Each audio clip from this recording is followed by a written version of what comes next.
Amor que en los abrazos te desnudas, espadas en los labios, fuego ardiente.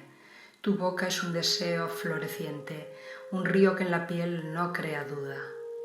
Mi sangre, cual crisol, en ti se escuda, eres tormenta suave y conveniente.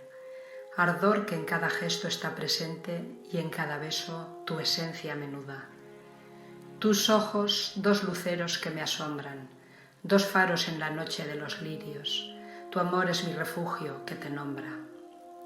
En tus labios esos versos tan tibios, en el rincón secreto de tu nombre, donde el viento murmura los suspiros.